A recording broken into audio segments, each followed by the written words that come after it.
book, and these are reminders for the chair of the board with instructions how to begin each meeting. So I'm going to call the meeting to order. Strike the gavel once if the room is noisy, and confirm notice of compliance with the open meeting law. The meeting has been called to order. Item number 1. Item number 2, are we in compliance with the open meeting law? Yes, we are. Thank you. Item number 3 is public comment during this portion of the agenda. Yes, since it's never on the agenda, I always forget to ask you to call roll. Please call roll. Chair Stolba? Here. Vice Chair White? Here. Commissioner Klein? Excused. Commissioner Dulles? Excused. Commissioner McMillan Arnold? Present. Commissioner Levine? Here. Commissioner Beck? Excused. Commissioner Hotchkiss? Here by phone. Commissioner Surface?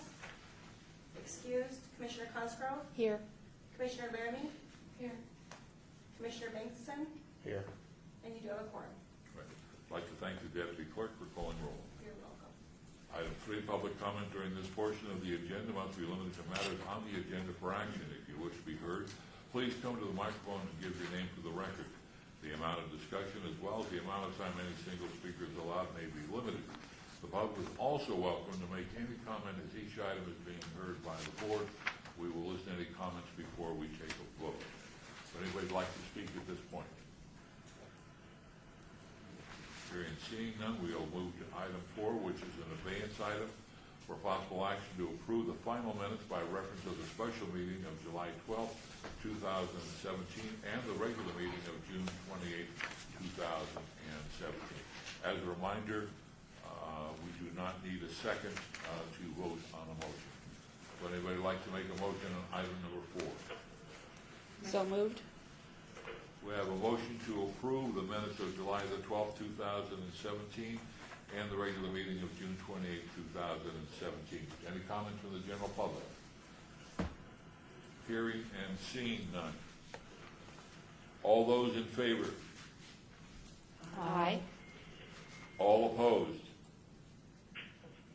Motion passes unanimously with the chair voting in favor. Can we ask Commissioner Hotchkiss? Commissioner Hotchkiss, what was your vote? I voted for it. Thank you. Item number 5 for possible action to approve the final minutes by reference to the regular meeting of July the 26th, 2017. Look for a motion. We have a motion to approve. General public, any comments? Hearing none. All those in favor say aye. Aye. Commissioner Hotchkiss? Aye. All those opposed? Motion carries unanimously with the chair voting in favor. We are now on item 6, report by the Department of Planning regarding the El Dorado Days Parade winners, a plaque for the Southern Nevada Model T Club. Thank you, Chair, Commissioners. Paul Nixon with the Department of Planning. The Southern Nevada Model T Club participated in the 2017 Las Vegas El Dorado Days celebration on behalf of the HPC. And as a result, the Southern Nevada Model T Club was awarded a framed parade winner certificate, and the HPC was awarded a framed Best Car Club certificate.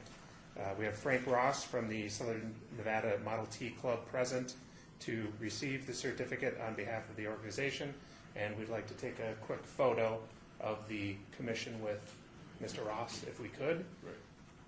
Mr. Ross here? Oh, please, come and join us. I went on the website of the Southern Nevada Model T Club this morning and noted its goals are to promote the Model T Ford and to encourage the preservation and restoration of the cars as national treasures and to provide information and assistance to all interested people. I thought you really met those goals when for the parade. The youngsters in the parade, they just love the car. Everybody's a youngster to me. Well, and it really is an education, just a visual education when you see those cars, and then you look around and you see a solar-powered car, and there's a Model T car. It really does provide education for the young people. So, thank you for keeping all those cars running, and we had a wonderful. How many cars? We have 7 or 8 or 9. I can't count that high. Okay. At least 3, I know. Well, and if maybe we can just Yeah, this picture. Yeah, Great.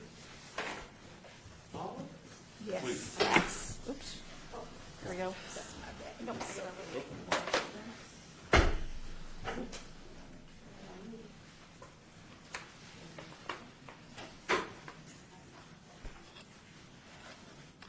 So first of all, we, the Historic Preservation Commission won a plaque too for having its, it was our entry into the, so congratulations to all of us. Please. All we did was bring the car. Right. So right here's your award, and we thank you for all the work, and please pass along our thanks to the entire club. I will. I would have brought them all, but.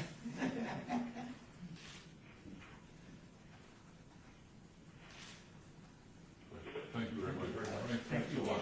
Thanks so much. It's always fun. And we look forward to it coming next year. Nice to meet you. You want to just pass that around? Oh, yeah. You want to go first?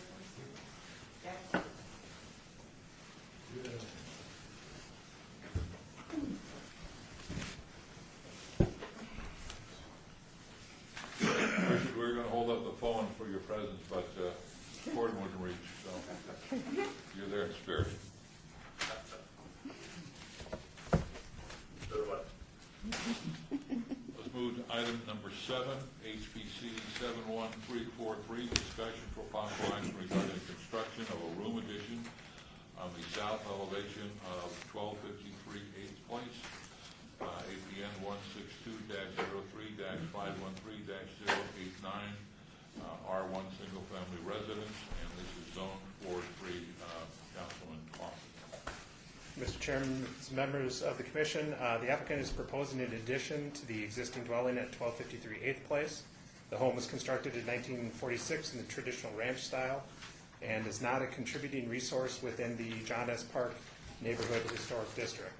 The applicant is proposing the construction of a 191 square foot addition to the southeast corner of the dwelling. This will necessitate the removal of one original historic window at the south elevation. The addition will include windows facing south and north and a set of French-style doors on the east elevation.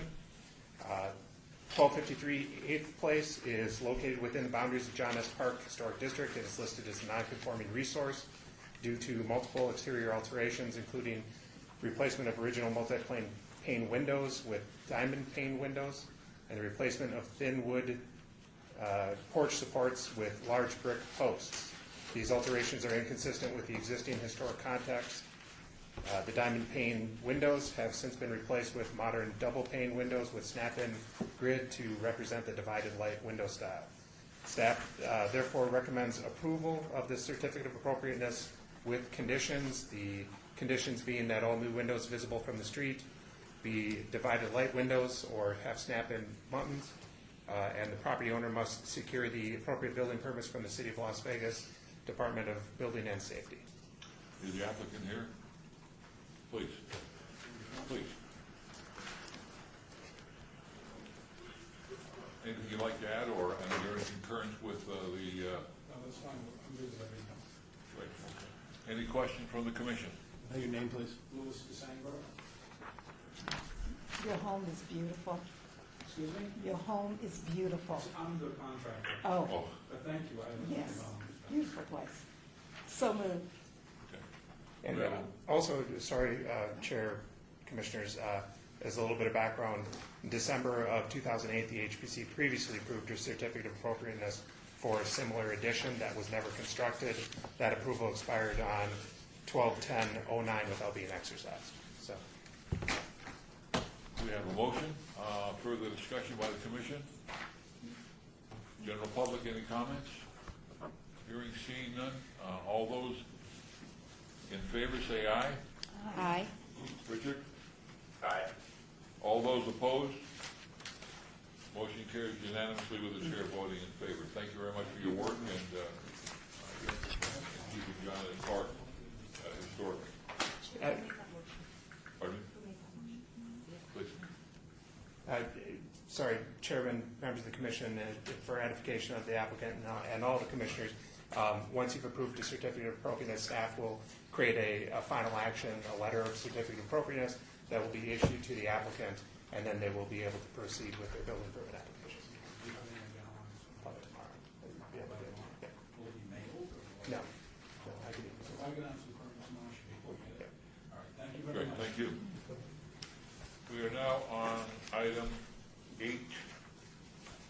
HPC 71385, discussion with possible action regarding the demolition of structures on the Moulin Rouge site located at 840 West Bonanza Road, APN 139-288-703-014, C2, General Commercial, Zone 5, and it's Ward 5, Commissioner Barlow. Jeff? Thank you, Mr. Chairman, members of the commission. The Planning Department's Code Enforcement Division is seeking demolition of the remaining structures on the Moulin Rouge site, as well as additional sites on the adjacent properties. This is for nuisance abatement purposes. There's some history, some background information included in the staff report I won't go through specifically. Essentially, as I said, the Department of Planning Code Enforcement Division is seeking to abate a nuisance by demolishing the structures that have been determined to be a hazard. Therefore, staff is recommending approval of this request. I have a question. Please. Why are there no pictures of what they're planning to demolish? I mean, everybody here doesn't know. Everybody sitting at this table may not know what they're referencing. I just want to know their pictures for everything else. Mr. Chairman, members of the commission, I apologize. There were supposed to be pictures attached to the packet. All right. Essentially, what is remaining on the site is a portion of the hotel structure that was attached to the casino portion. There's a small portion of that that still remains. There have been alterations that have been done since its initial construction. It is a small portion that's still remaining there. And it's Are you talking about the L-shaped portion? Is that Yes, the portion you're talking that's about? correct, yeah. Couple of questions. You use the phrase adjacent property. We don't have any authority over adjacent property. That's correct. This is strictly just this action would approve demolition of the structures on the Moulin Rouge site alone. Who owns the building? They are owned by a private owner, so this abatement action would be, the demolition would be completed. It would be either charged back to that owner if they were willing to pay that fee, or it would be attached as a lien to the property if they do not voluntarily pay that fee. Help me understand the city process. We're part of that process, but is there a public abatement process where there will be hearing and the person who owns this would have an opportunity to speak, or what is the process? Chairman, maybe I can speak a bit to that. Chairman, I don't have the case before me. Okay. It's either an emergency process or it's the normal process. But there is a process through which we go through. We contact. If it's the normal process, we contact the owner. In this case, I believe the owner is a bank that had loaned some money on the property that had foreclosed. There were some competing parties trying to make a deal for that site some time ago. You might remember them coming before, at least one of the groups coming before you 2-3 months ago, maybe more. Anyway, long story short, and hopefully this is enough. If not, I can pull up the process and describe it to you. Our code enforcement goes out and notifies. You've got a nuisance on the property. We let them know what the nuisance is. They have the right to come before us to argue as to why the structure should be allowed to stand or be demolished. If they refuse to take action, and we still believe that there is a threat to health, life, and safety of folks, maybe transients that live in the building, maybe persons who use the building for illicit activities, we will undertake it upon ourselves to take buildings down, and then we charge it back to the owner.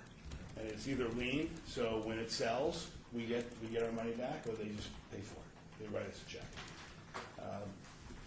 I do not have a file in front of me, so I'm sorry I can't tell you more. That helps clear that part of it.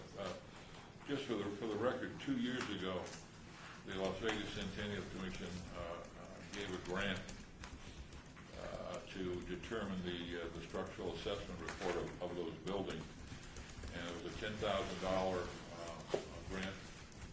We received the report 2 years ago, and briefly, what the report says is the foundations, and this is a quote from page 5 of the report, which Centennial Commission has a copy that may be on the website.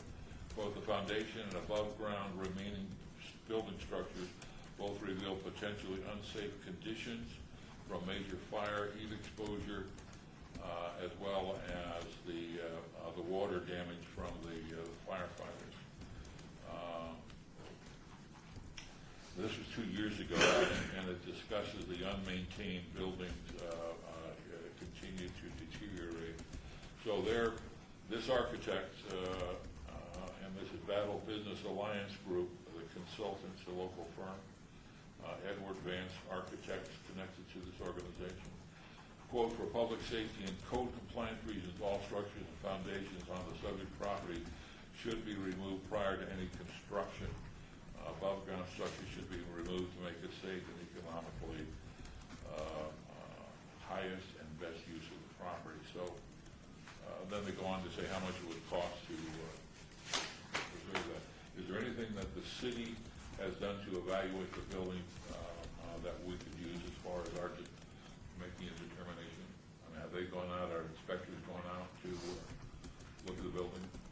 They have, our code enforcement officers have been on the site numerous times evaluating the site, and they have determined that it is a nuisance, similar to that report. Also, since the report was issued for the HPC meeting, I did confirm with code enforcement that their action would be the destruction of just the vertical elements. It wouldn't be the removal of foundation, as that would require a greater process to go to that extent of removal of foundation.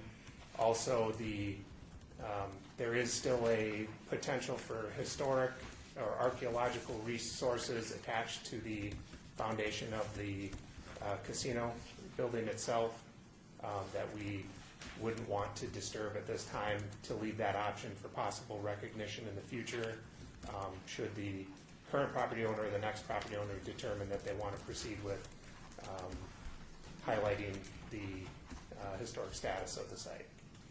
I'm certainly not an architect or building inspector, but having gone to the site any number of times, visually can see the exterior challenges there. But they're in this report. There's one thing that the consultant recommends, and that's item 3 on page 6. Historic red columns can be retained and incorporated as part of the overall subject's property development.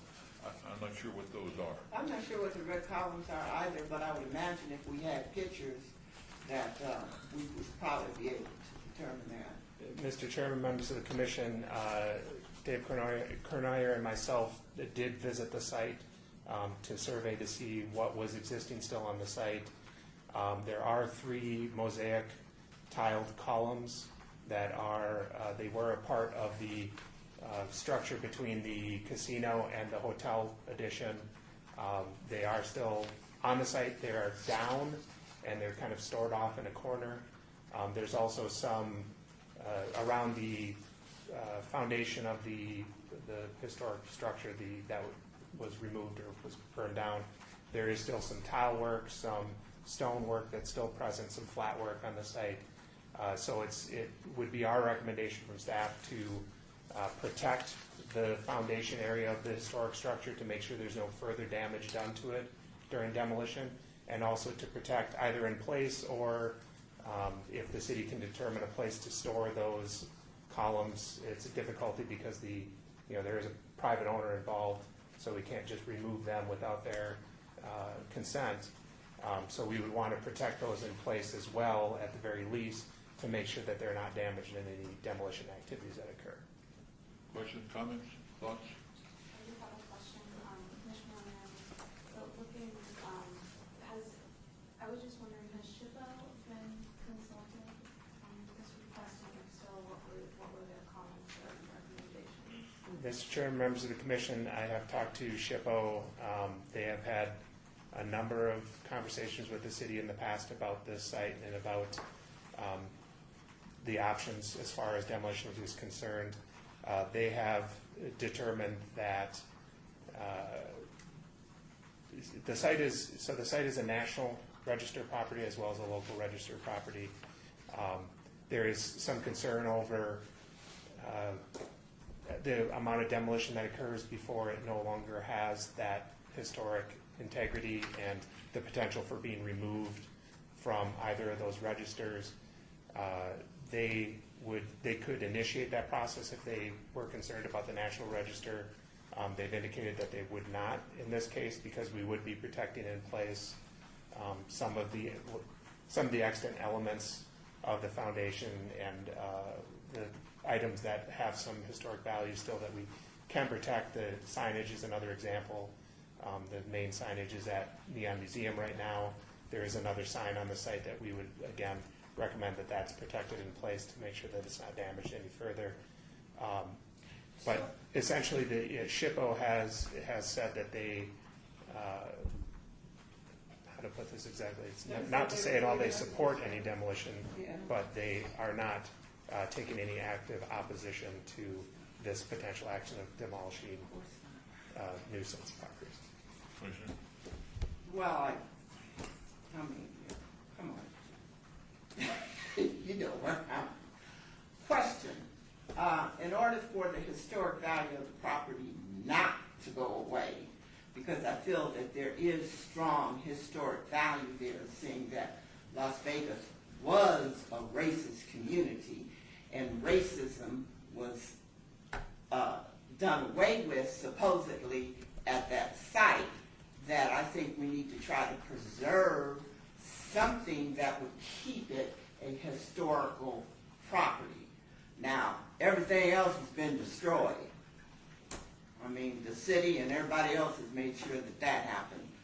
But if the foundation and the columns or whatever you're saying, if that keeps it as a historic property, that perhaps the HPC, the city, and SHPO, might continue to see it as that, so that that can be preserved, so whoever decides to build on it, or whatever they decide to put on it, which is going to be interesting, if I'm still living when they decide to build something on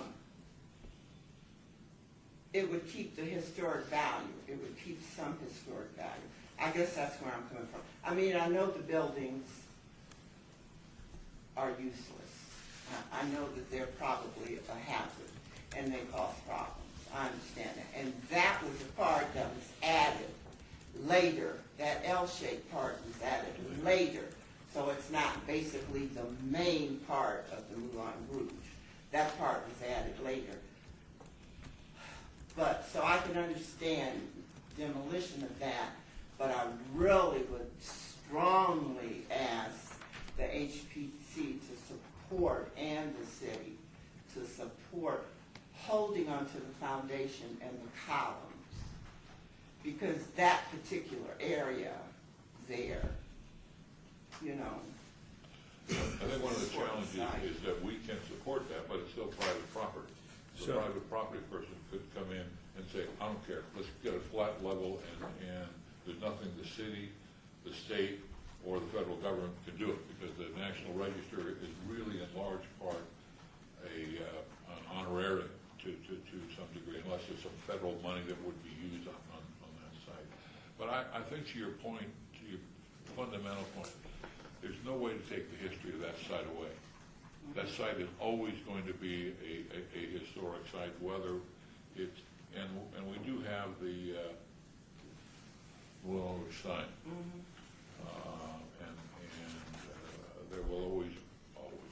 Well, I think that site will be historic to you and probably some of the people, well, not all of them as I look at their faces, but some of the people at their ages, I'm referencing ages when I reference spaces, would be a historical site to some of us in this room. But when they build something else, and 25 years from now, it's not going to be a historical site. It's going to be gone. Well, we can make sure that there's a plaque, that at least that there's a plaque or something that we can use. Do we have the ability to put a condition on this that we're adamantly not approving the scraping of the lot to, remove the foundation and all Yeah, that. Chairman, I think the answer to the question is yes. The way the code reads, you can place reasonable conditions on demolition, and if you're, I wish we had a site plan that we could draw on, but if you want to reference the foundation and these columns, we approve, HBC approves the demolition except for the foundation. Yeah, because we're and just those talking three the columns. vertical structure. Then at least it provides some advice and direction to the city as to what it should do when it goes out to demolish. Now, to the chairman's point, the next day, the owner can probably come out and decide that the foundation is a problem, and they come and talk to us about whether or not it's on a registry that requires some input and guidance from this board, and then we'll go through those machinations then. But to answer your question, I think, and I've asked Paul, if the folks at Code Enforcement want to touch the foundation or these three columns that have been described, and the answer is no. So if you put that condition on the demolition, I think that it just reminds everybody, leave the foundation as it is. We're just going to have to, I don't know that we can be any more specific than don't demolish the foundation. I don't know what demolition does to foundations, but I Well, those think buildings that's, are off to the northwest side, the corner, so to speak, not where the casino foundation is. But I think it's a good Casino point. foundation still, Well, there's some, in The play, slab is there. the slab is still there? So is there a new owner about to, my name is Clay T. Is there a new owner that is about to take over the property, Not or that- something about to happen to the property? not that we know of. Not that Okay. we know. We know that some time ago there was some interest from a group. Katie Yes. Duncan was on one side of that. We all know Katie, and then on the other side there was Johnson. the Dottie's company. They had some interest. Johnson, but I personally haven't heard about this or either of those folks in at least 6 months. one other point, this is on the city register, correct? Yes. Yes. So that means if they are going to, they can't go get a demolition permit and the next day do it. If they get a demolition permit, it still would have to come through us. So at least we would have that time. But I think the other thing is, if we put in the motion the things that you were suggesting that came from Paul about the foundation and those other things, at least that, as James said, puts the city on notice, we need to say that. Well, my understanding, Oh, and for the record, when a member arrives to the meeting late at first opportunity possible, please make a verbal record by saying, let the record show.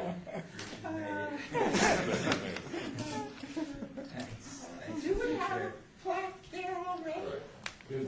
It's on the Pioneer Trail, so that is There's a there. plaque on the Pioneer Trail. Well, no, There's a Pioneer Trail plaque there. there's a Pioneer Trail flag banner Uh-huh. there, but I don't think there's a plaque. I don't think there's a plaque there either, which should have been one. But that's something we can put on our Yes. next agenda Right. as an option. It's clearly something within our power to do. To put a plaque there? Yeah. Yes. Oh, that's a good idea. I would like to see that we put that on our agenda. since this is an agenda item, can we add that to our, no, okay. Sorry. All right, so back to the point now, the implication, Paul, was that the code enforcement people who brought this motion or this action and want to then demolish there, were saying, we recognize that you guys are gonna be concerned about what's still, gonna be remaining, the foundation and all that of the casino, the columns, the existing sign that's still there. And we wanna be nice about that, and so I think we need to memorialize it. So I think that needs to be a motion as part of our approval to demolish the vertical part of the building, and that the city demolition people, the contracting company, take particular care not to do any further damage to casino foundation columns or existing signs. All right, we have a motion, please. Yeah, if we could just narrow that a bit, I think it's better to give affirmative direction, so you say, your motion would be something, I move to approve the demolition as provided, on the condition, that, no demolition occurred at the hotel foundation. Is that, which foundation is it? The hotel foundation? Casino Foundation. Casino Foundation. It's the Casino Foundation, the Hotel Foundation, and the 3 columns that exist, that are placed upon the site, something like that. And then- so- I move that we use those words. Paul, is there some hesitancy on the, Well, the word of hotel? I just want to make it clear for the commission that the scope of the work has nothing to do with removal of foundation, so that's not, it's not something that's being contemplated at all. Okay, but I Doesn't still mean would that- like to keep that in. Right, this and that's, side. and that's fine, to include. I just wanted to clarify that for Right. everybody's Okay. Yeah, sake. but I a accept trigger that. happy bulldozer guy could Right, Yeah. and I think, carried away that day when nobody's watching. right, and I think Okay. the condition, we want to make sure that we are requiring them to kind of protect in place those things so that no one is driving over them. Exactly. Yes. That's, yeah. Yes. Okay. I understood that. We have a motion for Second. discussion. We don't need second. Oh, okay. Yeah.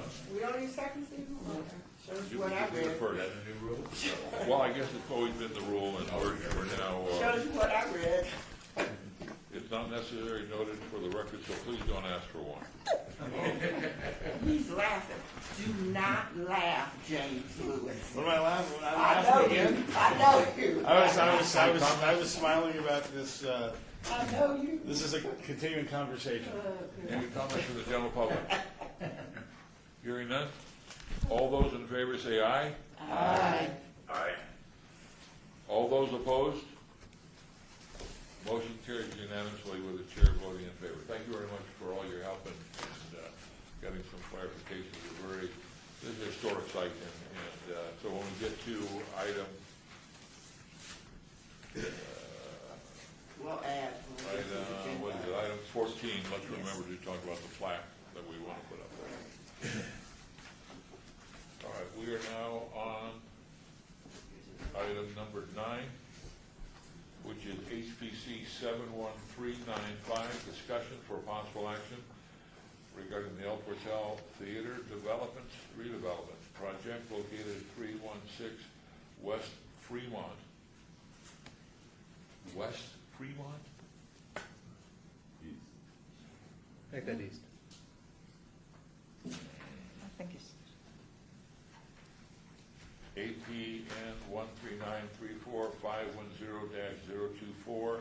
This is a general commercial zone, and this is in Councilman Barlow's Ward 5 district. Paul? Mr. Chairman, members of the commission, Excuse me, Chairman, I think that Commissioner Laramie has Please. something she'd like to say.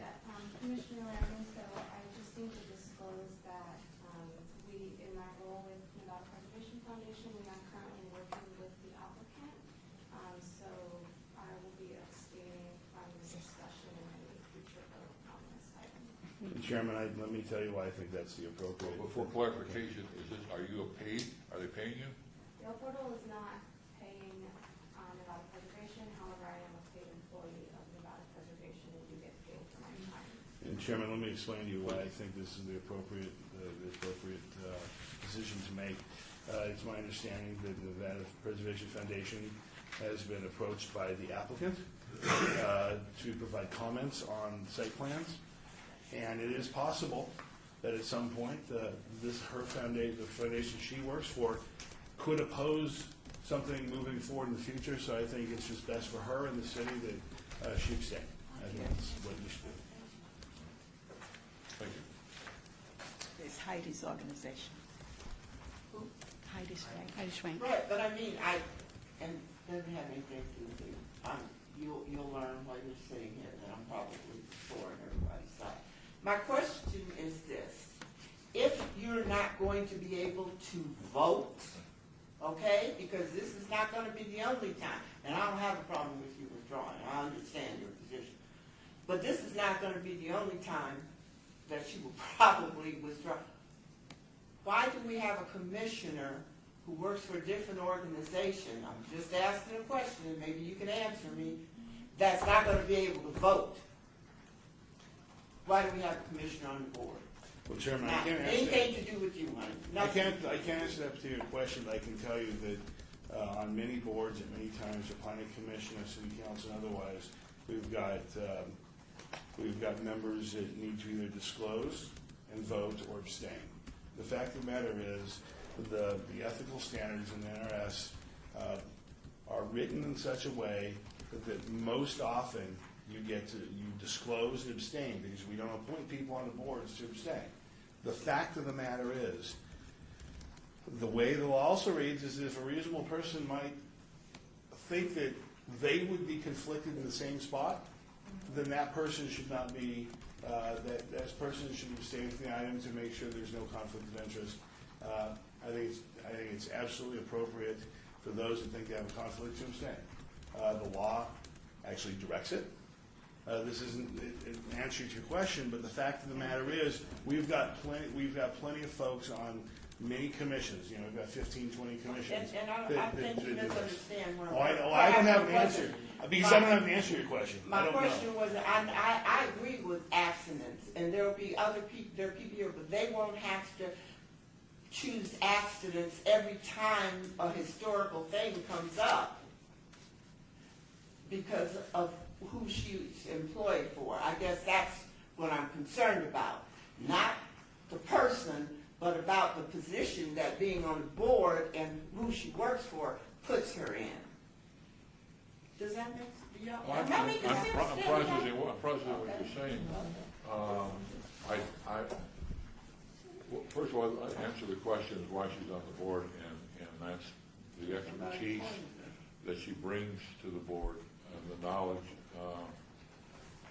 I would say this: if each and every, if we see a pattern where 9 times out of 10 there has to be an abstention, then the value in not being able to participate and bring your knowledge and expertise to the discussion, then that would create a challenge. I don't think that that's where we're heading. I hear, but I think that's a good question. And so if the next time you have to abstain, then Okay, as long as it doesn't become, if it doesn't become a continuous or a multiple situation, I have no problem with it, and I encourage anyone's expertise, you know, especially somebody that probably does more than I have. But also, I don't want to cut us short with the voting situation here. That's all. Thank you. All right, we haven't gotten to this item yet. Yeah, I think you introduced it. Okay. So, Mr. Chairman, members of the commission, a development proposal including site development plan review to allow the redevelopment of 316 East Fremont Street, the El Portal Theater. Develop it into a 2-level food court with taverns on both the first and second floor of the facility. Was forwarded to the City Council. Previously at the HPC special meeting on 7/12/17, the HPC approved a letter requesting abeyance of that project to allow the HPC council member, developer, and other stakeholders to work on an appropriate adaptive reuse plan for the building. The City Council approved the site plan review and one of the special use permits to allow a tavern only on the second floor. The other special use permit was withdrawn without prejudice. A condition of approval was added at the City Council meeting that reads as follows. Prior to the submittal of build permit, the applicant shall submit to the Department of Planning revised building elevations that incorporate the subject site's historic features into them. The revised building elevations are to be reviewed by the City of Las Vegas Historic Preservation Committee prior to submittal to the Department of Planning for administrative review. Staff has contacted the applicant's representative following that approval and has not heard back at this time. This I think was a significant move by Councilman Barlow to add several of us spoke, Vice Chair, myself, and a couple of others, including the Nevada Preservation Foundation, spoke in opposition and in support of the historic preservation. The council felt that they, from their standpoint, the issue was only one liquor license. They didn't need one that was selling drinks and people could just walk out with their little cup and walk up and down the so they should know the first floor. But they also added, Councilman Barlow also added, and with the mayor's endorsement, support, suggesting not only the exterior of the building issue should come before this commission, but also the interior. That's memorialized in the minutes of the meeting. So this sets in some ways a bit of a precedent where this, it expands the authority to some degree. It'll come before us. We don't have final say. It's always to the council, but we at least get to review this. And we have not heard back from that. But one of the things I'd like to do, and like put it on the next agenda, we'll come up with that, is to form a committee of 3 people so they can inspect the El Portal and get a chance of that. So we'll come up with that as item 14. Any further discussion on this or questions about, but again, it's an important move by Councilman Barlow. I just think it's really well, that we did really well in the fact that this board, or this commission, finally took a move and took a stand for something. So that makes me feel very It really didn't have authority over it. And I think it had a lot to do with the work that the committee that you and Yeah, thank you. the work that you did It worked. a few weeks ago. That had a lot to do with it. I just really feel good about the commission. That just, Yeah. Well, and all my years I've sat here. I didn't know about Day it. by day, yeah. I didn't know about it until Paul let me know in advance. I subsequently have reached out to the head of the planning commission and established a relationship where we will be able to communicate this board's feelings a lot quicker. And, so that's also another step. That's fabulous. Thank you. And Sandra was also spoke. Thank you. So we had a very good Yeah. presentation. So And I got to hear them reconfirm me as a commissioner. I didn't even know I was on the agenda. I'm like, oh, hey, it's me. further comments, questions? Anybody from the general public, please? Melissa Clary, President, Hundredth Neighborhood Association. I'd also like to commend the HBC on your efforts towards that item. That's of particular interest to myself and many residents downtown, and I think the greater Las Vegas area. So thank you for being our watchdogs and good stewards for preservation on that project. Thank you you. for all your work. All right, then let's move on to item number 10, which is a report by the Department of Planning regarding historic preservation and the Las Vegas Centennial Commission grant application. Paul.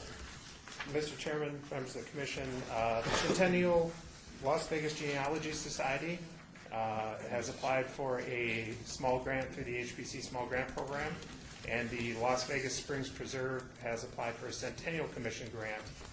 So I wanted to put them on the agenda for you to see that the application had been received. It is only the one application from the Genealogy Society, because that is the one that is for the HPC small grant. So that's included in the packet. The process would be in September. You would take action on that grant, potentially whether to fund it or not fund it. The Las Vegas Springs Preserve made application to the Centennial Commission and was at the previous month's meeting. I wanted to invite them to give them an opportunity to answer any questions the HPC might have about that project that they were proposing. So we do have a representative from the Las Vegas Springs Preserve here. I do not see anybody from the Genealogy Society. But if there are any questions that you might have looking at that application that you'd like me to get that information from them, you can certainly let me know either here at the meeting or offline by email so I can make sure that we're prepared for it. Let's deal with the one that will come before us, Centennial, the Las Vegas Genealogy Society. Questions from the commission? We have not provided this organization with a grant before. I don't think I don't so. think so. I don't think we I have. thought I remember. So the monument is, it's gonna look like that? Are we talking about a big yes. structure? There's two monuments that they're showing drawings of sort of the obelisk and then a more standard monument configuration. So eventually they will engrave names on these? I just want to make sure that they're names that will be honored 25, 30 years from now. There aren't names. This is recognizing bodies that were buried without recognition of who they were. These were people that essentially were unclaimed. And so we know who they are now. I don't know that we know who these people are. I think this is a general monumentation of, this is a portion of the cemetery that in the past was used for African Americans. Well, but that's the key, though. We do know that the unnamed are in fact in the African American portion. Is that correct? That's what I.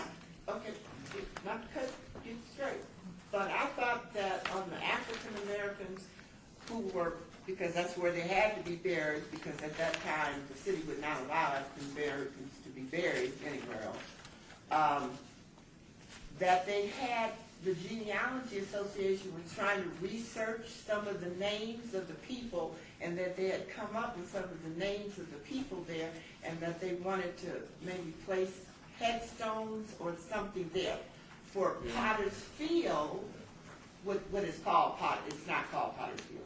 For the unknown, or those people who maybe didn't have family or were poor, and we have no names at all, they want to establish a monument.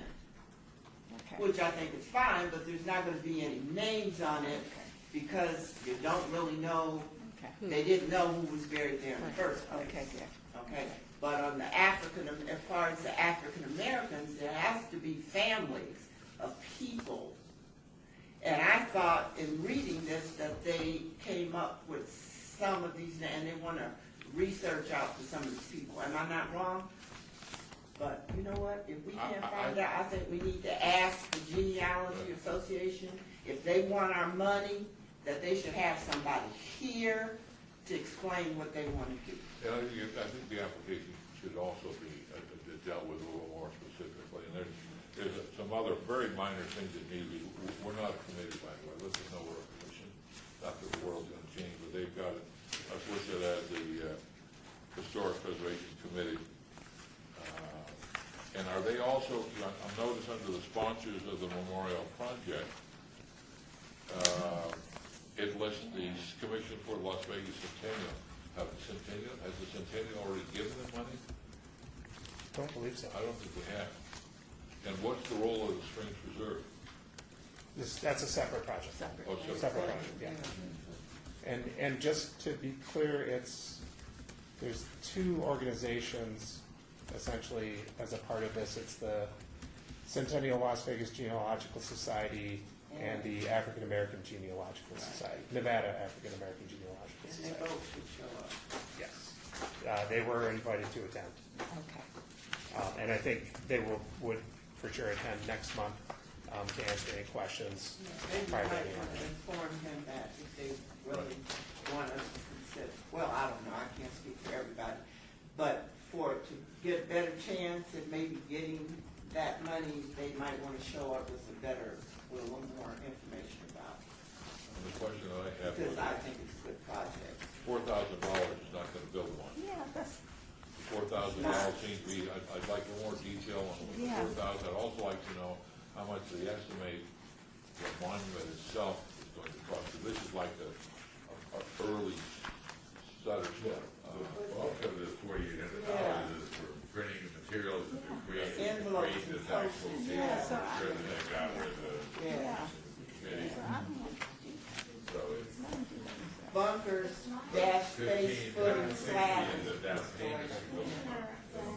From my understanding of the application is the grant is for the brochures and also for kind of kicking off a donation process that will eventually pay for these monuments, but not the monuments themselves. Is that correct? Well, there's a down payment. And a down payment. down payment. Dollars is part of it. A third of it. Well, I'd like you to check and see under our guidelines for the grants whether or not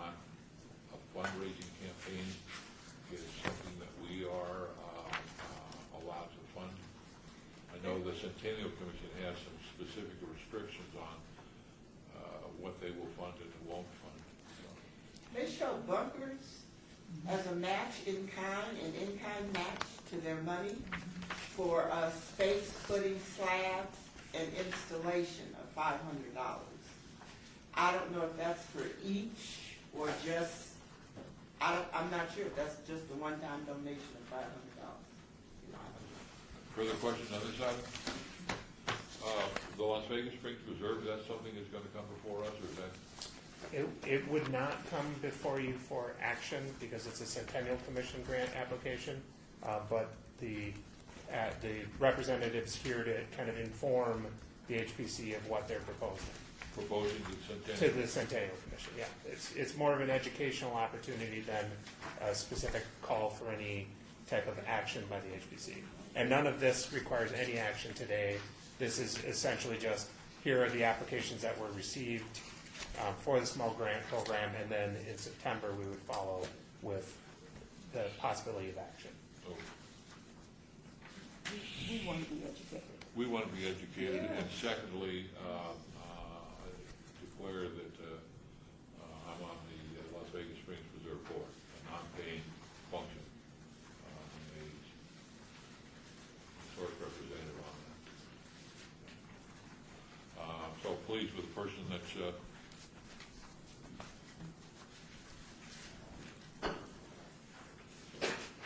welcome. Commissioner, my name is Nathan Harper. I'm the staff archaeologist, Preserve Archaeologist, Staff Springs Preserve.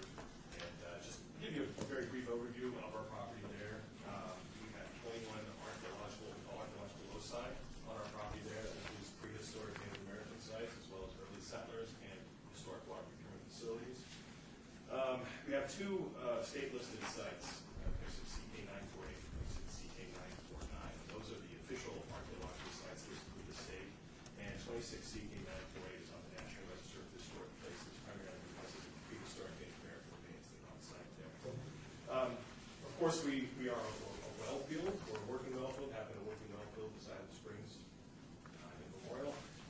On our site, we have spring houses, we have water well derricks. Just recently, we excavated a portion of the main line redwood pipe that was originally installed in 1910. It's a 28-inch round redwood stake pipe. We've excavated and restored that. That's currently on display now at the town 1905. We also have other water procurement facilities that include historic reservoirs, and one that we're doing some early planning on, sort of planning work to do restoration work on, is Clark Street Pump Station. This is a corrugated metal building that was built in 1928. It still houses the original diesel engines and pump material that would send water on down to the rest of the town.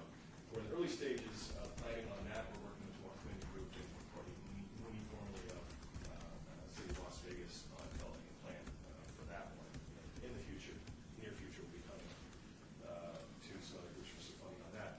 What we're particularly interested with for the Centennial Commission is on our site, we have 4 water well derricks that were originally constructed in the 1940s that helped support drilling of water wells during that period. These water well derricks are iconic for the Springs Preserve. They're on our license plates, on our stationery, they're on our business cards. And so they're definitely something that people recognize and see and think of the Springs Preserve when they see these water well derricks. These were originally restored in 1999.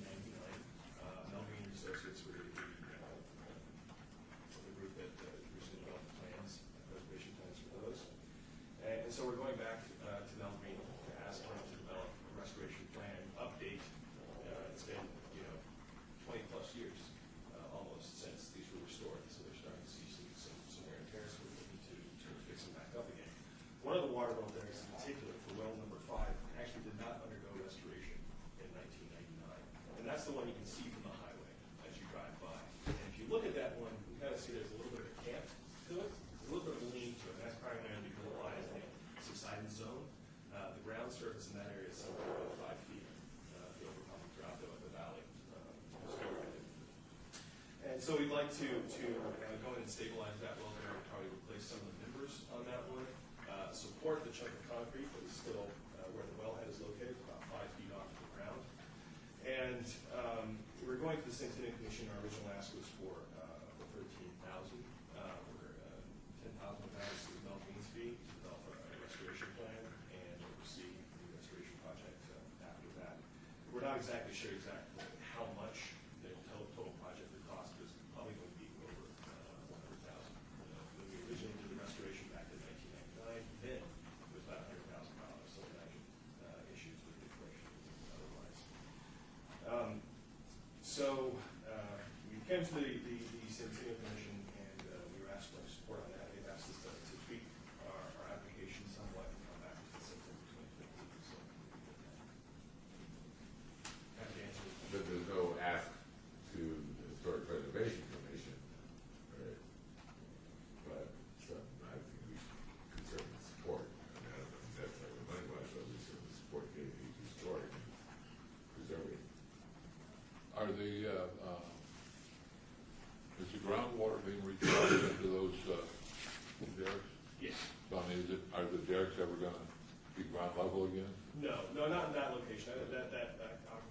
That specific place, it's a subsidence bowl. You can actually see it if you look at the wall as you drive along the street. You can actually see the dip, and you look at that dip, and you see that water level there right there.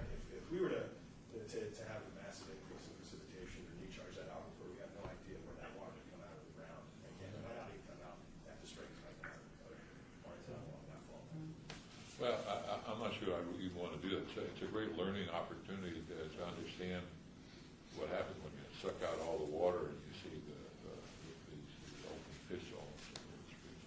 With our recent completed new trails and in terms of signage along there, in fact, we interpret that water level there, telling that story as a site and sand company. I've given tours to geology groups traveling from the eastern United States to the western United States and came to the Springs Reserve specifically to see that water level there. They gathered around it. It was like it was Elvis. Everybody got a picture taken and it went on the Facebook page. Further question? No, they're doing restoration, that's fine with me. Is the importance of the subsidence as a learning opportunity something that begs to not restore or not change it, or? There's some concern about the structural integrity of that well there in particular, because it's leaning, because some of the members on that well there are starting to deteriorate. We need to make sure that's stabilized. Can be stabilized without destroying the learning opportunity of the? Absolutely. Okay. We'll preserve the lean. Stabilized. Comments from the general public, questions? Hearing none. Thank you very much. Really appreciate what we're doing update. Item number 11, report by the Department of Planning regarding the status and implementation of the downtown master plan as it relates to historic neighborhoods and resources. Mr. Chairman, members of the commission, we have Mike Howe, the newly confirmed urban design coordinator for the Department of Planning, is here to give you a presentation on the downtown master plan, and he'll project it over here on this screen. Welcome. Thank you, Paul. As you said, my name is Mike Howell with the City of Las Vegas Planning Department. As a testimony to how great a worker Courtney was when she left, it took two guys to replace her. I apologize, there's going to be some text. I'm going to give a quick background of where we're going and where this form-based code after this. So I'll probably be reading out and pointing some stuff out. I'm really going to be testing the limits of it. One other thing, for the record, there was a meeting there last night and the issue of the text in there. For the record, we could put in there, maybe we can get a much bigger screen or a much bigger font, because everybody, from Senator Bryan to whatever, couldn't read anything on the screen. It was almost useless to do a PowerPoint because of the size of that. With that positive note, we move forward. So I will enunciate clearly and read a lot. But I'm proud of my title, Keeping Historic Preservation in Context. That's a key link in how our urban form code or form-based code will work in terms of historic preservation. So quick background, last year, summer 2016, we adopted the Vision 2045 Downtown Master Plan. And within that, there's some key components that I want to point out. And it's the Downtown Las Vegas Urban Form Code, which you'll often hear interchangeably with the form-based code, and its relationship to historic preservation. The Urban Form Code and Historic Preservation share a foundational starting point. They both have an analysis of the existing community fabric. You have to know what's there. You have to know what's important about there, and you build the code from it. Historic preservation seeks to protect the character of a building, neighborhood, or district which in turn establishes the area context that the urban form code operates from. So again, you have to know what's important. What are you protecting? What are you building your neighborhood around? And from that knowledge, the form-based codes seek to preserve what residents love about the physical character of a community, ensuring future developments in harmony with existing context, or, and this is important, facilitating varying degrees of change. No city is static, things change, but having a good plan, a good strategy for adapting to that change within the code is what we're trying to do. So this is taken from the master plan real quickly. One of the prime goals of the master plan is to state for vital places. Downtown will present a legible, vibrant city image to tourists and residents, creating a vital places to attract new investment and growth, strengthening downtown's identity and district's character, which includes promoting community design guidance, historic preservation, adaptive reuse, and public realm enhancement, as well as establishing a wayfinding system with signage, lighting, and public art.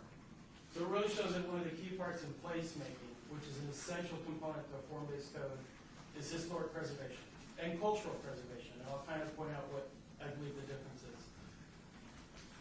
And so what we're looking is maintaining downtown's historic character. Downtown's history and numerous assets fill the city's story while attracting visitors and establishing local pride. Therefore, the plan efforts aim to maintain historic character through preserving historic properties, sites, and landmarks, while conserving historic neighborhoods, promote adaptive reuse and rehabilitation of existing buildings and structures, and preserve and reuse iconic neon signage important to the city's historic identity where appropriate. So right there, I just kind of want to explain one of the motivations that brought about the new downtown master plan, and also an emphasis on going towards this urban form code or form-based code, has been a trend that you see with adaptive reuse. And adaptive reuse is a wonderful thing for preserving context, but also for preserving historic buildings. And so I'll give you for example, imagine you have a firehouse that the city built years ago, and they realize over time it's outsized, outmoded, but they want to keep the firehouse. So they sell it off, and another developer comes in and decides, I want to operate that as a church. It's still a firehouse, but the use is now a church. And as years pass and the church realizes they want to move on, they're going to sell their firehouse that operates as a church to a possible tenant that wants to run it as a restaurant. So now it becomes a restaurant. The key thing is that the firehouse always stays there. It's always the landmark that stays in the neighborhood, and that's the important part. We don't want to get too consumed with the use that occurs in the structure as much as we want to do to preserve those things that we find in the neighborhood to really establish that character. What makes that area important? What are the memories? What are the things that we associate with that area? And that helps us build a code that's more defensible. Another one of the goals called out in the plan that is kind of hidden in there, but it's an essential part. They call for abundant entertainment and culture.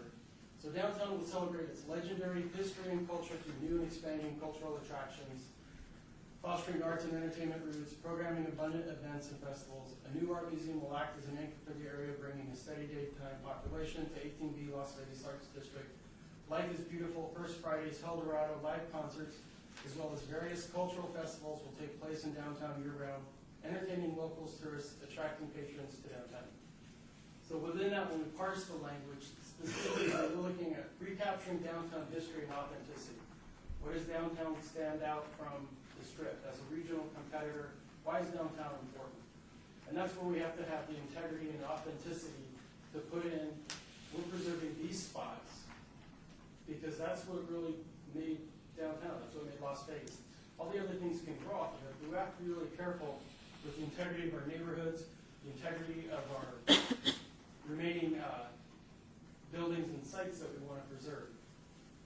And then within that is, the changes that downtown is refreshing, but can put us at risk for lost connections to the colorful places that make up our history. Promotion of historic preservation and expansion of historic districts with creative reuse of older buildings will help strengthen downtown's historic character. That's really captured in the Arts District. You see it a lot with that adaptive reuse of the buildings, keeping the street network that's there in place, but getting a chance for these buildings to have a second life, and also going with that scenario that I mentioned, the ever-changing firehouse that always keeps that form. Also, within that downtown history and authenticity is the integration of historical markers and themed events that will help create a stronger connection to the city's history and help build a community. So our goal is delivering a legible city image and strengthening district identity. So identify and strengthen district's unique character and create a sense of place, and apply design guidelines, which this is the language from the master plan. We're actually going to apply design standards. We're going to have much more rigid conditions that lock and protect the character and context of these neighborhoods and areas that will direct new development in creating an attractive and cohesive city landscape. So that's kind of the quick background. I apologize, I'm going to run through that really fast. But the part I want to get to is how is this going to work? How is this code different than the code we've had before? What are some of the unique aspects and some of the tools that I'm looking forward to applying? So real quickly, and I'll point out to the graphics, this is our current downtown Centennial plan. And for instance, this is under the current code that it operates from. And this is neighborhood Madisonville out of the Cincinnati, City of Cincinnati form-based code. You can see they both operate off a zoning map, a color-coded zoning map. But our color coding is based on the type of use. Are you commercial? Are you industrial? Are you civic? Doesn't really put much thought or care into what type of neighborhood are you, what type of buildings are you. Whereas the Madisonville, they start off with, are you Main Street? Are you Main Street 4 stories? Are you Main Street 5 stories? Starts to put in, are you a neighborhood of single-family homes? It describes, the first thing is the character of the built environment. That next stage of regulation from our code that we currently have, you found your zoning district. You start with the next step is, well, what can I do on that property? Well, in contrast, the form-based code is what can I build on that property? What fits within that neighborhood? If my structure is going to be between these 3 4-story buildings, you're going to be within a range that keeps that character and nature of the neighborhood. It's not really your given right to build whatever you want so long as you comply with the use. The idea is you fit with the neighborhood, and then the uses are moderated. They're more thought out with what's applicable and what's possible. And then lastly, our current code that we're looking to replace does begin to get into some very generic development standards. What are your setbacks? What are your height limits? Whereas the form-based code, again, depending on how we structure it, gets into much more detail with where does your door face? How many windows are we talking about? And for certain given areas, you can get fairly detailed. If it's supported by the community, you can get to the architectural level detail. You can have specific requirements of what type of windows, what types of doors, what types of finishes. And that's where, when applied, it's really been linked in. Form-based codes and historic preservation have been kind of a hand-in-hand partner. So where we're at now, we've had a consultant put on retainer, and we're doing a somewhat unique joint venture. We have 12 districts in the downtown master plan, and our consultant's been assigned to help us with 3.5. And I'll explain the half so that it makes some sense. So we're starting with the medical district, the arts district, and Fremont East. And the half is the historic west side. And what that means is that this consultant is going to work with us on how Bonanza Corridor would work as a form-based code district. And then UNLV Downtown Design Center, because they did so much work on the 100 plan, they'll be the carrying agency finishing off that form-based code covering the whole district. So it's, although it sounds like Historic West Side's left out from these guys, it's being carried by another organization working in partner with our consultant, Lisa Wise, and with city staff. So that first step, as said, going back to that analysis and character, it's a quick training of going out to the site itself, going out into the neighborhoods that you're going to codify the language. How are your standards? Well, the first thing you have to do, not just look at all the maps, not just look at all the aerials, but physically go out, physically measure, physically take photos, take notes, and kind of identify as you walk through what are the landmarks, what are people doing, and that's where you start building your code. And so I'll go to where we're at right now with the master plan. Medical district, obviously because of Project Neon has so much work, this is our first district that we're trying to get established. And it's going to be going to City Council, hopefully by the end of October, with a draft plan. Followed by... I'm sorry, would you back, what give us a sense so we get the streets that... So here we have Charleston, Okay. Fremont, Las Vegas Boulevard. And then this is US 95 and I-15. The medical district just extends one block south of Charleston. North. True, and that's a key point I want to bring up while we're looking at kind of one of the things we're introducing. And then with the historic west side, so our first initial salvo of districts being completed, medical district, arts district, Fremont East, and historic west side. Now, some of the key things with the medical district, as you can see, is that there's this added land that's south of Charleston. And also, we've had some initial, we call synoptic surveys or microscale analysis. That's when you go out and you take photos and you start talking to people, start looking at things. And the key thing with what I find most important with historic West Side founders and the Gateway District is that these are the areas that are sensitive to how they want their neighborhoods to continue to preserve and maintain the character that they're used to. Which means we need to understand what the landmarks are based on what the community feedback is for historic West Side, and you adjust and you build the code towards that. Which means talk to the synagogues, talk to the churches, talk to all the key stakeholders, the key operators, if you would, in the area, so that your code supports what the neighbors are looking for. Because ultimately, once the code's set up, that's what the neighbors refer to, and that's what applies. So the current situation we have is that someone comes in with a use code, and say they propose a project, it goes through planning commission, goes through city council, and everyone has to go to the meetings, has to find out, it's an unveiled surprise of what's coming. Whereas a form-based code really begins to nail down in a predictable aspect of what would fit in that neighborhood. So the shock and the surprise is gone, because if a developer or a landowner wants to build something in that area and it complies with code, it's basically a permit review, because they're already doing what's expected. Once the code's established, that character, that neighborhood feel, they're just filling in the blanks. So if you can imagine that this being a major site development plan review where we kind of figure out as much as we can, they're just filling in the boxes. And if they do something that deviates from that, there's still a process. It just has to go through public hearing. They have to explain, and using more justified terms, why does their model, why does their project that exceeds what we all agreed on in the code is such a good idea? There might be some aspects that we miss. So the key thing that I want to point out, we're really looking at is the opportunities using this code, particularly for the medical district, again, the property at the south of Charleston, and also John S. Park.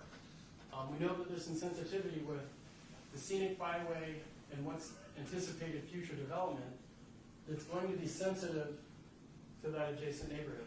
And that's going to work the same with Founders District and the Huntridge. And we have the Mayfair neighborhood. We have other neighborhoods that, with a form-based code, we can protect those neighborhoods, because basically that becomes their zone. You're a protected single-family neighborhood, if that's what's supported.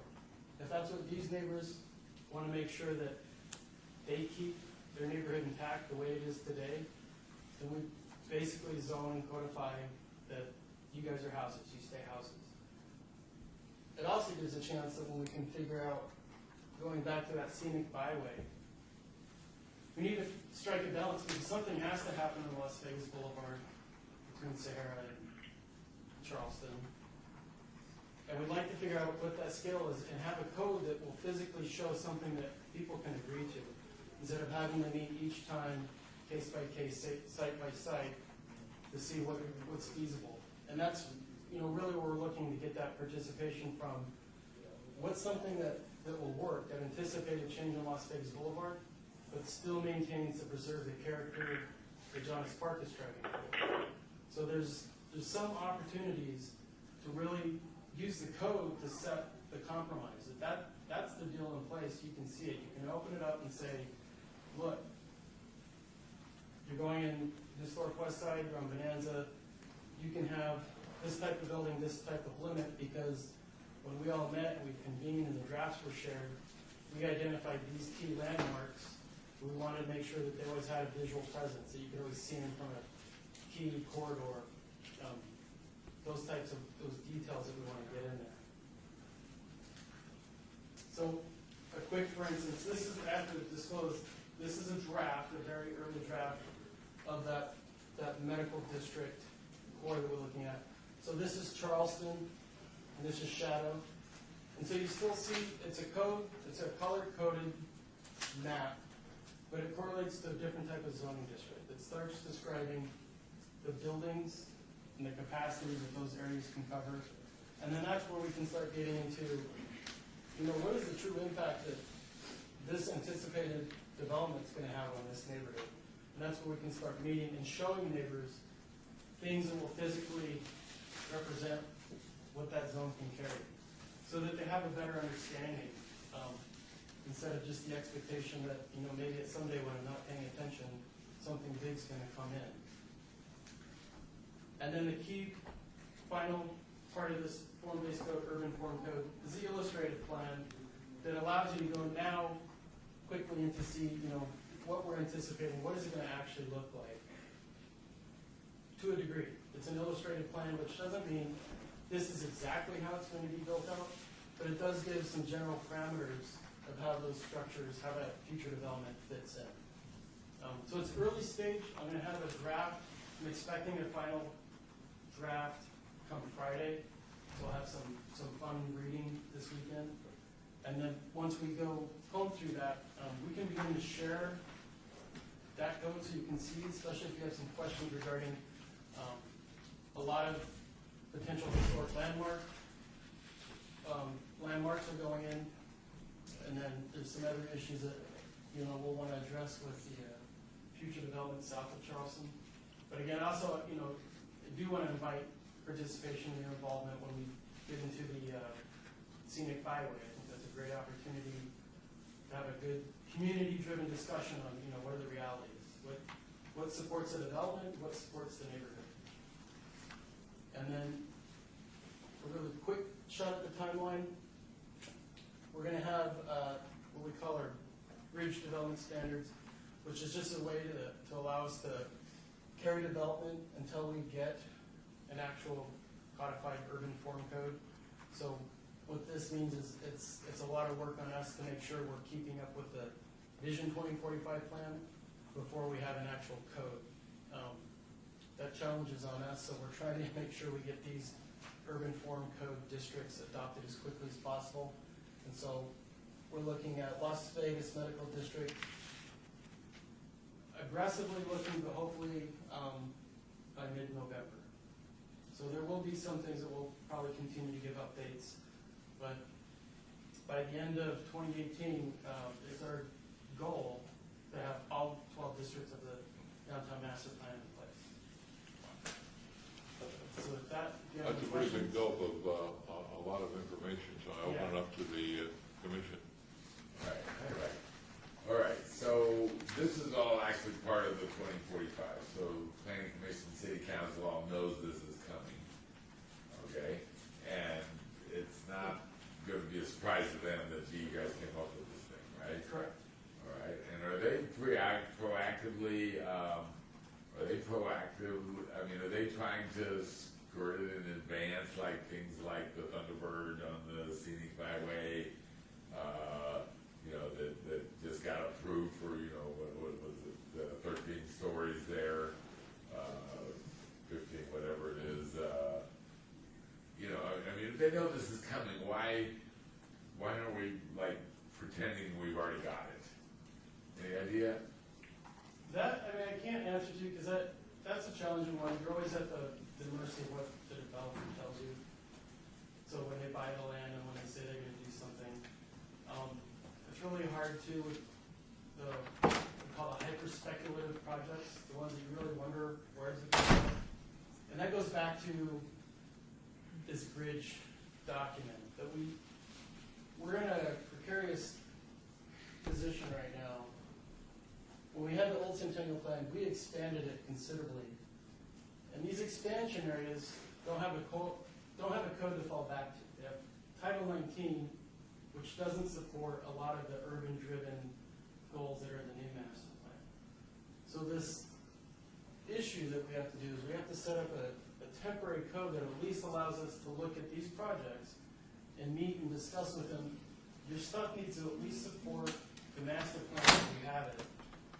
So that in the meantime, as quick as we can get more specific language, then that's what they're gonna have a code to comply with. So it's tricky in that someone were to come in and be in full compliance with Title 19 right now, it wouldn't be in support of the master plan that we adopted. So it's kind of like the two codes we have don't work. And so for the Centennial Plan, it doesn't touch those areas. I'm trying to cut too quick. So we don't have the form-based plan now for that, is what you're saying. Correct. So they can build anything they want to build, as high as they want to build it, or as low as they want to build it. Am I not correct? To a degree, if they're in what was the existing Centennial Plan, with the old Centennial Plan, not the expansion areas, that allowance has always been there.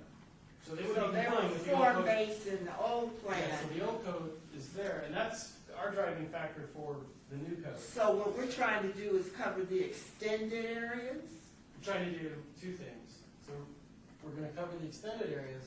We're also we're revisiting the old code that we had that had no height restrictions, no parking requirements. and septic. So we don't have form-based code yet. Right, so now we're They don't saying, have all well, of what we it. had the last 10 years, let's get something that's a lot more in reality, established as a context that says, these are actual neighborhoods. So what does it take to get the form-based code, get all that approved? I mean, the city council has to vote for that, is that where you put it from, Jack?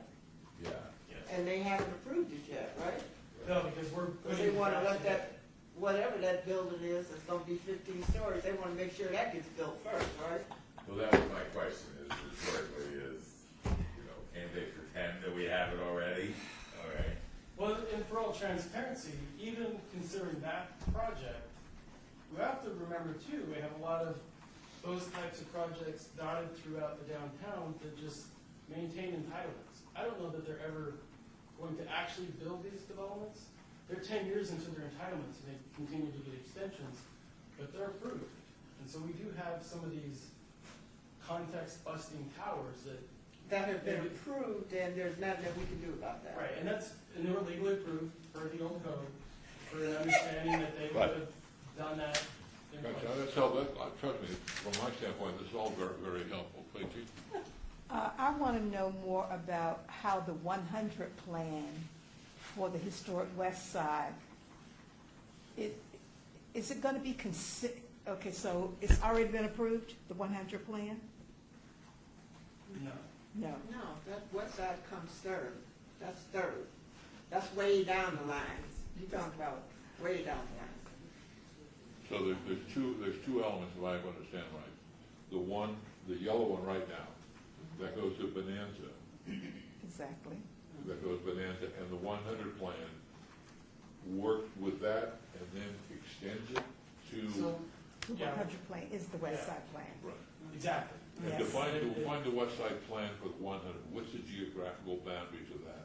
So this is That yellow. both concurrently the 100 plan and Yes. historic. West What side. streets are the boundaries? So and the challenge comes, Gotcha. Thank you. I'm sure I get the wording accurately, the 100 plan was presented at council but not formally adopted. Okay. There's a lot of wonderful things in the 100 plan. Some of the challenges, it did come as a product from UNLV's Downtown Design Center. We have a draft, but we didn't create it, so sometimes there's a challenge for us to go back, which is one of the reasons why we're trying to stay consistent in having that group continue to work with us and our consultant in creating this new Okay. context-driven code, form-based code. That's great. Now help me understand that this commission has spent a lot of money over the last 8 or 9 years, 6 or 7 years, researching in the Huntridge area. I see we've gone south to Sahara on a couple of things. Why didn't we include the Huntridge in this plan? To be honest, because it gets challenging, that's massive. Well, isn't the 100 included in the plan? Is the It's 100? a peripheral. A little drop down to the Huntridge Theater and I'm talking about the Huntridge, the neighborhood. Huntridge Oh, the Huntridge The neighborhood. Yeah, the Huntridge neighborhood. Because we've surveyed, we've got that, every house, we've surveyed every Yeah. house in that area. I say historic neighborhood, yeah. But it's just too much to bite, or? From what we understood, I mean, it wasn't too much appetite to be included, because I don't know if there's a full need, because if we do this right, if Right. the concerned areas are codified to reflect these neighborhoods. My concern is Maryland, obviously, but, I mean, I live in the Huntridge. We don't anticipate too much challenges because it's all single family. It's the original suburb. Although it seems that, I mean, on Maryland, there's a creek there. Right, and so we do have, down the road, there'll be anticipated coding, not associated with the master plan, but when we anticipate that Maryland Parkway The corridor. the light rail corridor, that'll be addressed to handle those issues on Maryland. Great. I raised that question in one of the public meetings of the 2045 plan and that created those maps. And they explained that is such, both sides of Maryland Parkway south of Charleston are such established residential neighborhoods already that the character of those neighborhoods aren't necessarily changing. And I have to agree to that. Where north of Charleston, where you've got 1925 and 1930 Yeah. houses that have now become law offices, that where three of them have been torn down, and you build a mansion office, a big office that's, you know, a hideous sore thumb, okay, to the surroundings, that's why. And what law firm is that? Well, that does bring up an important point, though, is that when we did the expansion, we did make sure to include the southern side of Charleston. So we Okay. do have the Huntridge Theater and the four corners of Charleston, Maryland. And does any of the transportation plans, because there's, some of them we've brought before this group, go through historic areas. Is that part of what you're talking about there as far as redevelopment? If it goes up Mount Charleston, if it goes up Maryland Parkway, that more high density is planned for the downtown area along Maryland Parkway? Is that part of the discussion? Yes, so north of Charleston, that would, I don't know to the degree of what's been proposed lately, and that's why we're in a rush. We're aware of getting this form-based code in place to tune in what I would call reality versus the more speculative development. My question, last question is, for this group, we talked about input, what is the formal input process for HPC to help with some of this? For example, on the medical district, that gray area there that comes up like a little, right on Charleston, that spot there. Why that's not included is beyond me, because that was for decades where the ambulance, for the side of the ambulance that served the entire community. I would suggest that's a historic part of the medical district, the ambulance service. Oh, right there off of, Martin, next time. Yeah, much of that, this is all, No, it's still there. I mean, I don't think it's part of the neon. Well, No, I think that's all been torn out because of the freeways So the expanding. freeway, yeah, in there. so that's good, well, but across the street's still blue. true, but it's all, I mean, this is MLK right here. I would probably just raise the question to make sure, because that was an important, that's the ambulance service for 40, 50 years, was centered in that spot through any number of ownerships. Long time. Yeah. At least 50 years. Okay, so my question though is there a formal input process from the city's HPC into this process before you go to the city, or do we, and when would we see the report that you're going to study this weekend? So- When would we get a chance to review that? The way that, how we have it set up, we're anticipating, we have a website built, and so it'll be the easiest way to confer and collect comments. And from that website, when it's ready, we can put it out, we'll disseminate the address. And that'll give you access to both a copy of the draft code, and then also other ways of commenting where you can pull up a map.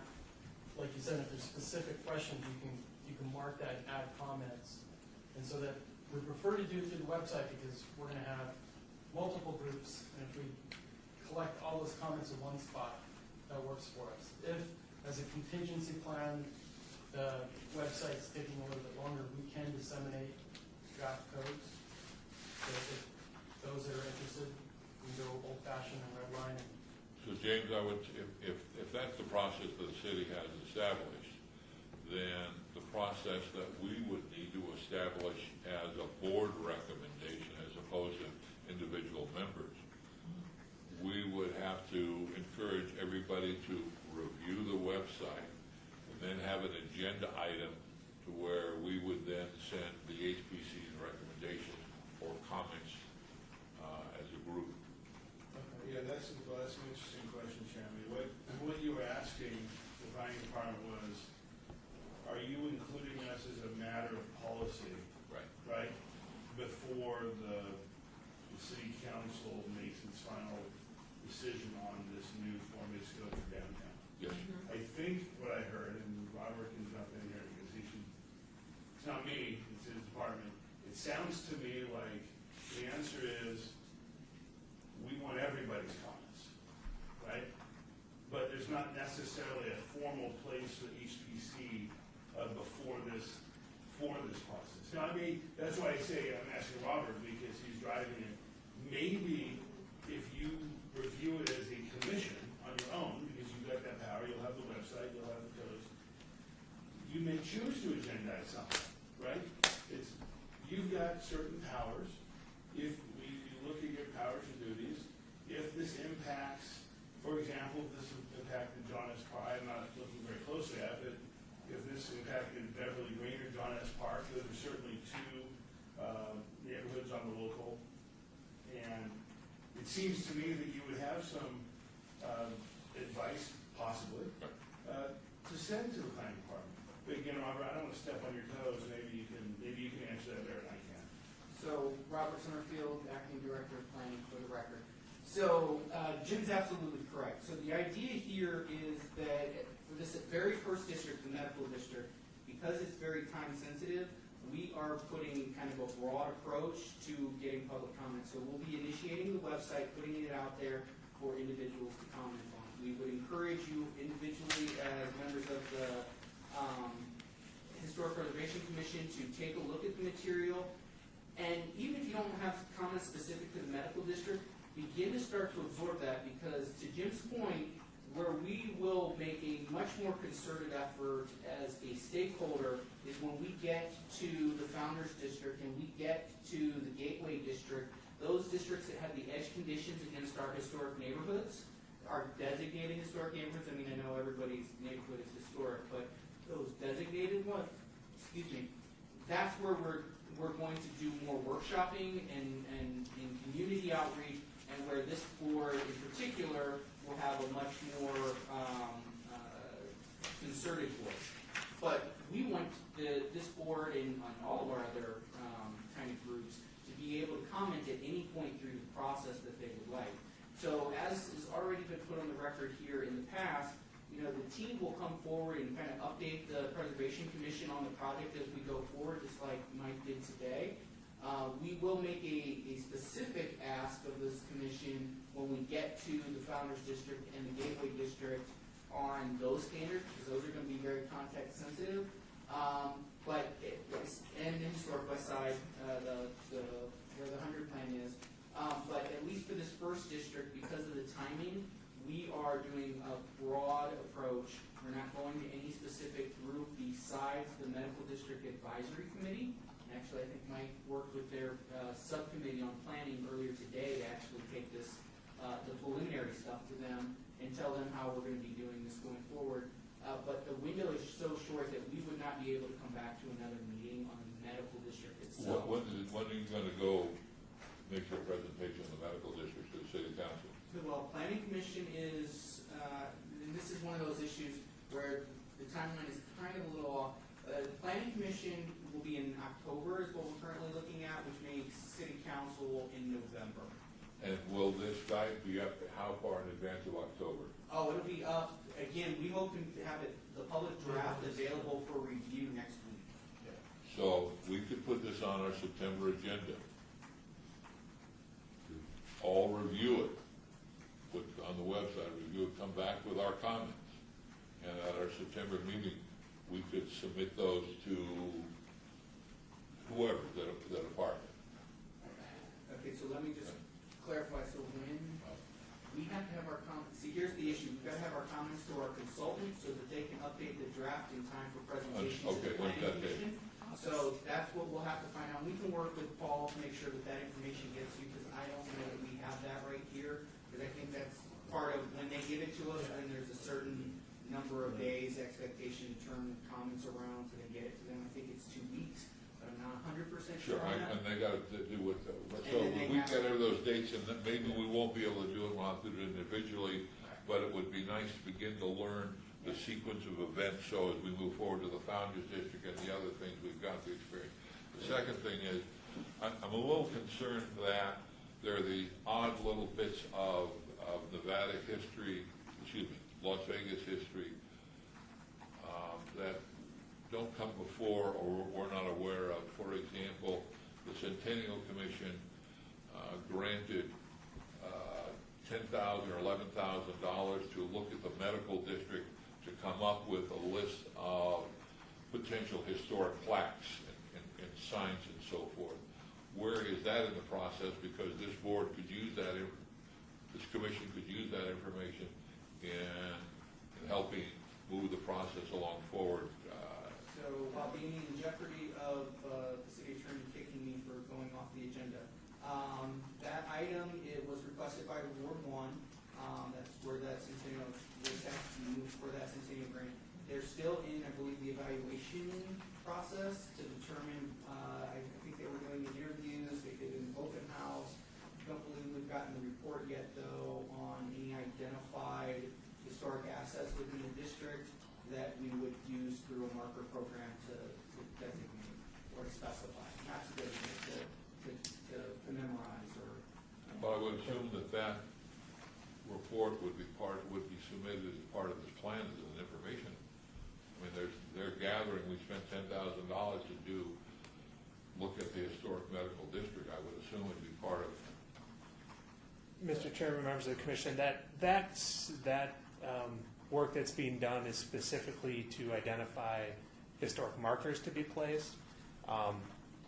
As this plan goes forward, there'll be discussions about street typology and amenities that can be put in street in frontages to activate streetscapes, historic markers, those types of things.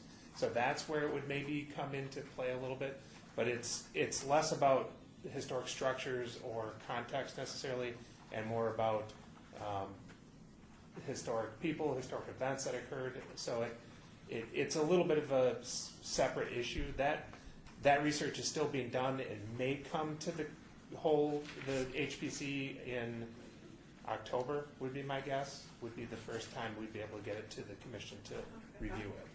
I'm confused, so I would like a little help. Okay. Mr. Chair, Commission. You said historical markers. Okay, so my question is, we're the Historic Preservation Commission. So, and I know that's the Centennial thing, but why wouldn't for historical markers or historical events, where am I off? So somebody just set me on the road I need to be on, and I'll be fine. But historical Preservation Commission, historical markers, I'm getting. In relationship to this plan that we've just been briefed on as far as the medical district, the history part of that came before the Centennial Commission for a very large grant. A grant that exceeds, I think we give small grants, they give large grants. It was a grant, I think, a request of $30,000 or $40,000. That's why it came before the Centennial Right, and Commission. so the Centennial Commission doesn't have to maybe get some assistance, a review of all of this historical stuff they want to put down from the Historical Preservation Commission? They just overlook us. No, it is scheduled to come to the HPC for review. Okay, thank you. But let's kind of refocus on, I'm sorry, we got to refocus on the agenda item. Attorney Lewis will say. I know, here comes the black cloud. But just. So they didn't get the whole grant, they got $10,000, and that's why it's just historic. So it's coming before us, in the future. They're still in the research process. All right, so as far as the plan that's on the agenda item, as soon as you can, would you let us know what are the dates so we could begin learning the process of how we get input? And then, Chairman, I did have one comment on that, if you don't mind. Please. With regard to the input, I just remind the commission that its input should be limited to that under your domain, right? Like the historical aspect of whatever it is that's in front of you, not the planning process itself, right? Obviously, this commission is going to say what it needs to say and the way it needs to say it. I would just suggest that we kind of focus our comments on the historical aspects of whatever it is that comes before you. And I would ask you this, if a plan the city is working on that involves historic districts and does not include the HPC, we could still raise the question of the process. Except any of those issues are completely within the domain of this commission. Okay. Right? All right, so I look forward to that, and really, I really appreciate bringing this up. It's very, very helpful. Answered a lot of questions I had as far as the hundreds and some of the other areas. And I think, as you've seen the commission over the last 3 or 4 months, wanting to be a little bit more involved in the process with under the historic umbrella. And so we really appreciate all the effort, Robert, and everybody for. Well, thank you very much. I appreciate you sending through a lot. It's a big information dump. So if there's any other questions. I'm sure we all drive home, but we'll come up with a few, but we know where to get all of you. Okay. Good. Any other questions, any other comments? General public? Mr. Chairman, Yes, we please. want to recognize that they've departed. We have, no, doesn't say this. That's not one of the things I have to say. Only when they get here. I'd like to recognize the fact that Jack Lemine and Commissioner Hotchkiss have left the meeting. We have 1, 2, 3, 4, 5, 6. We still have a quorum. Quorum. Thank you.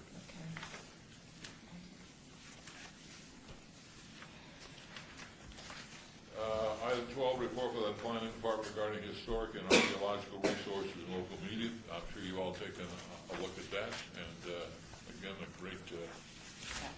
really great service. Still say potentially you could save some coloring if you want to do it in black and white. Any further questions, comments on that? All right. Vice Chair would like to color. Item 13, report by the Department of Planning regarding the project update list. Mr. Chairman, members of the commission, I don't believe there's been any updates beyond, again, I think it's still shown in red that Reed Whipple nomination was approved by City Council on July 19th. That will be going to SHPO for their formal review and action before it's then submitted. Mayor signed it? The mayor signed it, yes. I have the signed document in my office. I just need to compile all of the other information that's required to be submitted to SHPO. Let me ask you a question of the board on this, on the report on this document. Is this a useful tool to us anymore? It was in the past. Is that the, Everything else, it seems like it's so outdated in a way. I'll put that on the. is that the budget? No. Well, I'll put that on the agenda for the next meeting to discuss that particular I point. think that's a useful tool. You just- Sometimes okay, it's all right. if we use it. Number 13. Yeah. Further comments, questions? I do.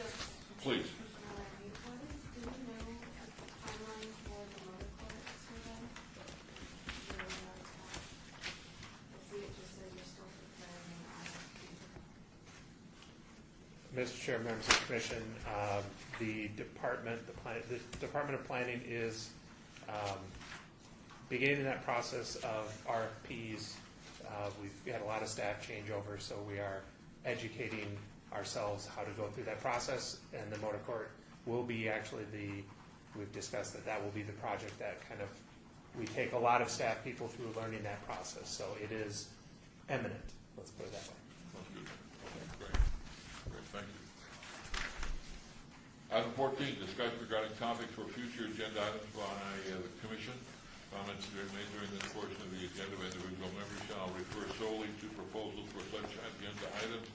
Any discussion shall be limited to whether or not such proposed items are within the purview of the commission and or whether such proposed items shall be placed on future agendas. No discussion regarding the substance of any of these proposed topics shall occur and no action shall be taken on them. Are there any items? To be placed on a new agenda, to add, I'd like to a discussion for a plaque for the Moulin Rouge site, to be placed on the site. I'd like to add that to the agenda. What is this plan called? 1045. What was the plan? 2045. We just presented. Oh, the 2045 2045. downtown master plan. Downtown. Let's have the downtown master plan update put on the list. We can always take it off as we close, but I'd like to put it on the list. Now, to clear, you mean the urban form code? Yes. Yeah, that's what I was trying to do. I'd also like to have the El Portal to form a committee of the commission to be on the agenda.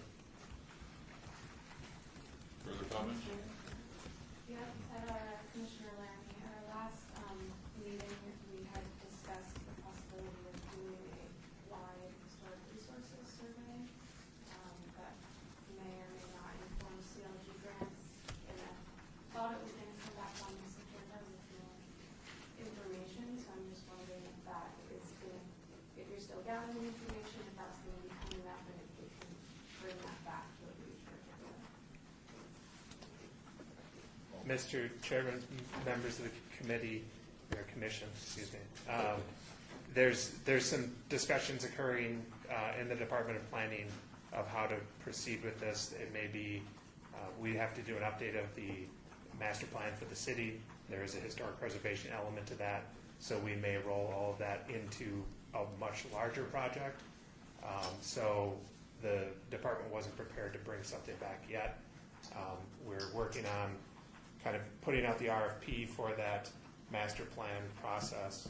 And so as we have developed that, we should know better what we want to bring back to the commission to discuss. Maybe have an agenda item to discuss it.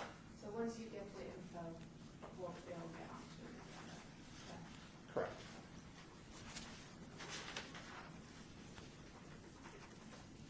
Once you get the department's proposal on how it wants to move forward with historic planning.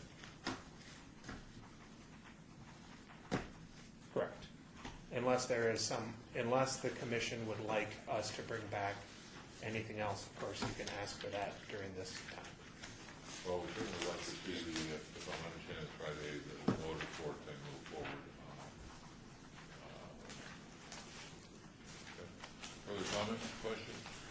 Is it possible that we can see the 100 plan? For the historic west side? I don't think most people have seen it. You want an agenda item to discuss it, or do you just want a copy of it? I'd like presentation, somebody from the UNLV forward. With copy.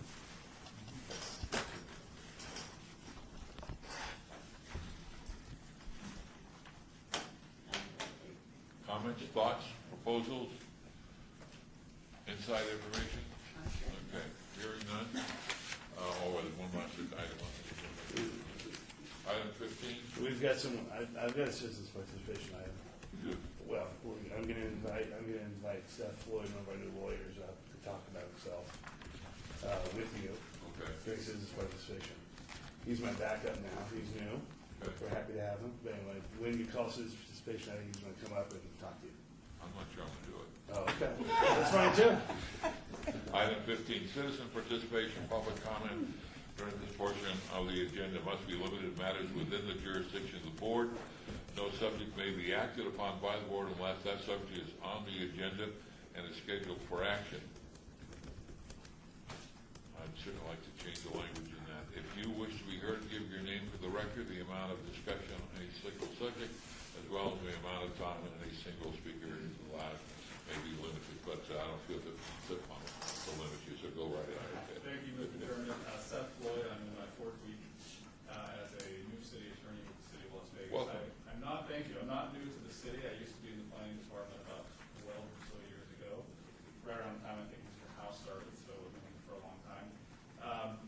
I'm not a native Las Vegan, though I feel like one because my wife was born and raised here. So I certainly appreciate all the work you're doing. I'm looking forward to backing Jim up on this committee. Great. Got that bad, huh, Jim? And he didn't tell you that he worked in the Nevada Supreme Court. He didn't tell you he was an associate at McDonald Corona, one of the most prestigious firms in the state of Nevada. We're thrilled to have him. Wow, that's great. Wow, wonderful. I did get the Welcome. idea, I mean, this commission needs Two. two now. Well, see, but I Oh, know. no. We This knew needs you'd one, have and to- it may not be we knew me. you would have affected that, so. We beat them up for the last 5 years. Now I know Well, what you meant by this is 10 a high years. maintenance board. 10 years. Well, and in those 10 years, this commission has never been sued, so thank you very much for all your That's, work. yeah, that's good. Very good. Welcome aboard, look forward to working with you, and with that, we're adjourned. Thank you, Greg.